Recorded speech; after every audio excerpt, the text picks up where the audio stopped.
नमस्कार दोस्तों, स्वागत है आपका वृतांत में।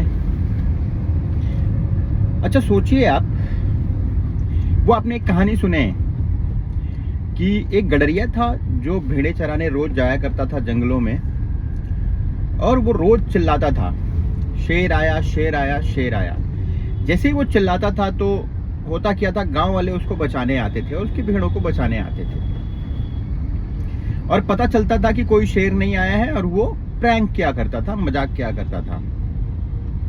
एक दिन ऐसा हुआ कि सच में शेर आया और वो सच में चिल्लाया कि शेर आया शेर आया। पर गांव वालों ने ये सोचा कि ये तो रोज मजाक करता है, आज भी मजाक ही कर रहा होगा। वो नहीं आए, शेर उसकी भेड़ों को खा गया।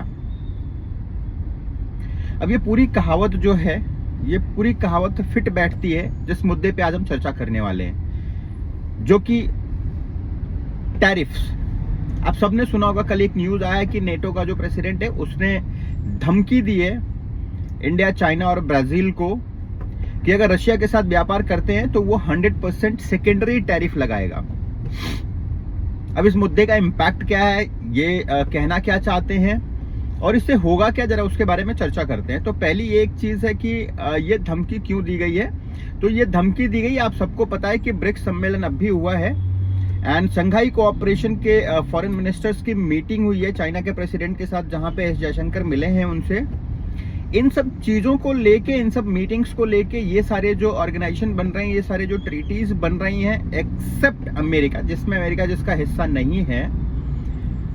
तो अमेरिका को ये लग रहा है कि शायद उसकी जो डॉलर का एक सुपीरियोरिटी है उसको चैलेंज किया जा रहा है, जो कि सही भी है। बट अगर सही भी है तो अमेरिका का कहना है कि अगर डॉलर को जो भी चैलेंज करेगा हम उस पर टैरिफ लगाएंगे।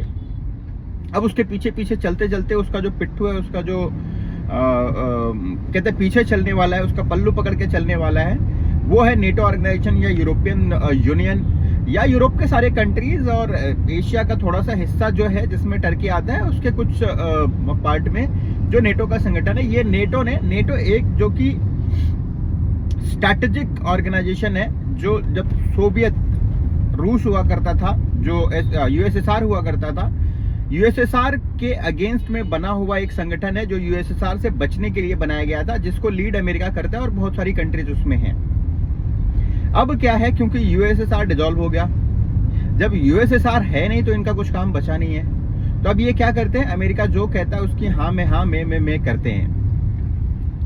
अब हुआ ये है कि ये सारे ब्रिक्स की समिट के बाद जब प्राइम मिनिस्टर वहां जाके आए हैं और अमेरिका ने कहा था कि अगर उनके युद्ध को फंड करते रहे, मतलब रशिया और यूक्रेन का जो वॉर चल रहा है उसमें अगर रशिया से हम व्यापार करते रहे तो उनका मानना है कि हम युद्ध को फंड कर रहे हैं, जबकि ये सच नहीं है। आप सबको पता है, हम पहले भी डिस्कस कर चुके हैं कि जो मैक्सिमम तेल का हिस्सा है जो रशिया से परचेज होता है, यो यूरोपियन यूनियन खरीदता है। यूरोप सबसे ज्यादा तेल खरीदता है, हम उसका बहुत एक कम हिस्सा खरीदते हैं और बाकी चाइना खरीदता है। तो अब उन्होंने धमकी दी है कि एक सेकेंडरी टैरिफ लगाएंगे। और सेकेंडरी टैरिफ होता क्या है, सेकेंडरी टैरिफ ये होता है कि प्राइमरी टैरिफ आपको पता है बहुत सारे रशिया पे लग चुके हैं कि आप उनसे व्यापार नहीं कर सकते डॉलर में।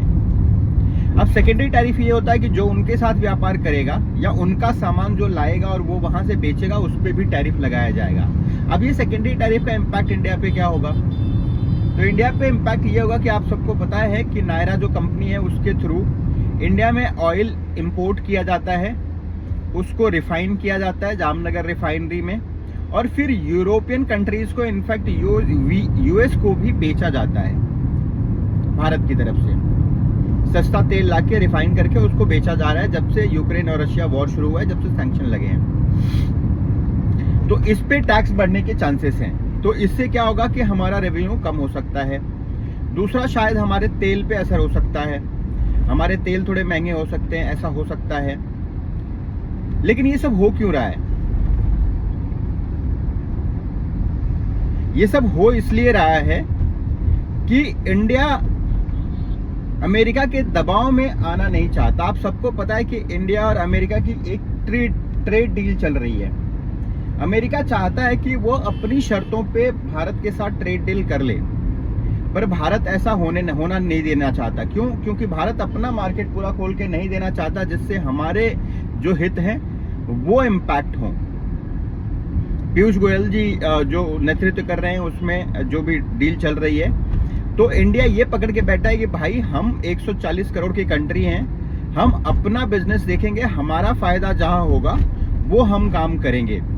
और इस वजह से ये कोरी धमकियां बार बार ट्रंप की तरफ से दी जा रही हैं कि हम टैरिफ लगा देंगे। आप सबको पता है पहले स्टार्ट में उन्होंने किया था कि रेसिप्रोकल हम टैक्स लगाएंगे, फिर उसके बाद उन्होंने एक टाइमलाइन दिया, फिर वो अप्रैल का टाइमलाइन था, वो टाइमलाइन चेंज हुआ, फिर आया कि जुलाई तक हम रखेंगे, जुलाई के बाद हम टैक्स लगा देंगे, फिर आया कि हम इसको बढ़ाते हैं अगस्त तक, उसके बाद हम टैक्स लगा देंगे। और ये चल ही रहा है। पहले 100% टैक्स हुआ करता था, फिर बोले हम 30% लगा देंगे, फिर बोले 10% लगा देंगे, और अभी भी ये नहीं है कि वो टैक्स लगा पाए। क्या ये हो सकता है कि वो टैक्स लगाएं, वो टैरिफ लगा दें? तो मैं आपको बता दूं कि ऑलमोस्ट $5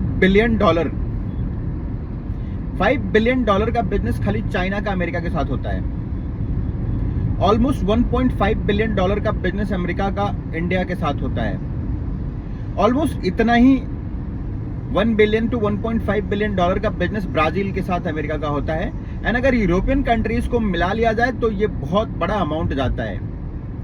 दूसरा, अगर आप देखोगे तो जो वर्ल्ड की पूरी आबादी है 8 करोड़ के लगभग है, 800 करोड़ के लगभग है।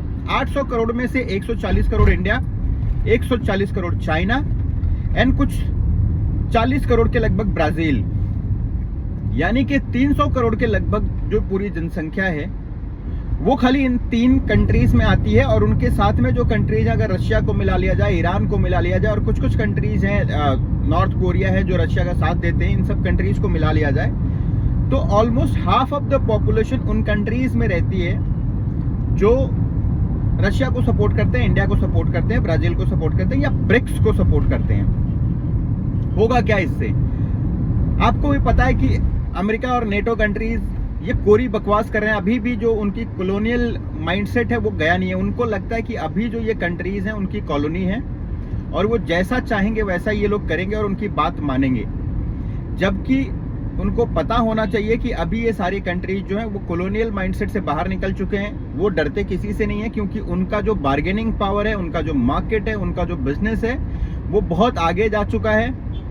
और ये शायद यूएस और कॉलोनियल पावर्स जो भी हैं उनको ये बात अब समझ जानी चाहिए कि उनकी ये कोरी जो बकवास है, कोरी जो धमकी है, उससे डरने वाले नहीं है। और ये वो लगा भी नहीं सकते हैं कि अगर वो लगाते हैं तो कहते हैं रेसिप्रोकल टैरिफ्स लगेंगे एंड उसका नुकसान उनको ये होगा कि उनका सामान हमारे यहाँ बिकेगा नहीं। हमारे पास एक चीज है कि चाइना का बिजनेस अभी भी हमारे पास होता है। चाइना ब्राजील में भी बिजनेस करता है, चाइना रशिया में भी करता है, और चाइना सस्ते सामान ले जाके देता है। तो चाइना का बिजनेस और एक्सपांड होगा, इन कंट्रीज का बिजनेस श्रिंक होगा, एंड साथ में जो सामान चाइना, इंडिया और ब्राजील से जाता है उनको, वो सामान भी उनके लोगों के लिए अनअफोर्डेबल हो जाएगा एंड ये उनकी इकोनॉमी के लिए अच्छा नहीं होगा।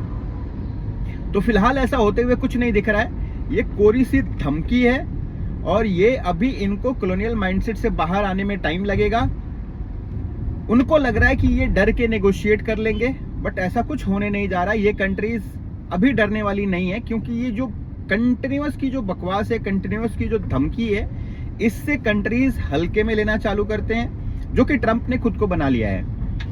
इन कंट्रीज को भी पता है कि ट्रंप ऐसा तो नहीं है कि वो मंगल ग्रह पे जाके बिजनेस करेंगे, ऐसा तो नहीं है कि वो चांद पे जाके बिजनेस करेंगे। उनको इन धरती पे ही रहना है, यहीं पे लोगों के साथ व्यापार करना है, यहीं से उनका काम चलना है। तो अगर यहीं से उनका काम चलना है तो उनको सबके साथ बिजनेस करना पड़ेगा, सबके साथ रहना पड़ेगा। और जब रहना पड़ेगा तो उनको ऑब्वियसली वो अपने मन का नहीं कर सकते, उनको रिस्पेक्ट करना पड़ेगा बाकी कंट्रीज की सॉवरेनिटी का। तो ये हमारी सलाह है कि जो भी वहाँ के लोग बैठे हुए हैं, अगर वो उन तक ये बात पहुँचती है तो ये कोरी बकवास बंद करें, और जैसे 1-2 कंट्रीज के बीच में डील होती है डील करें, एंड ये बड़े बड़े अमेरिका के दबाव में आके बयान देना बंद करें। आज के लिए इतना ही, धन्यवाद।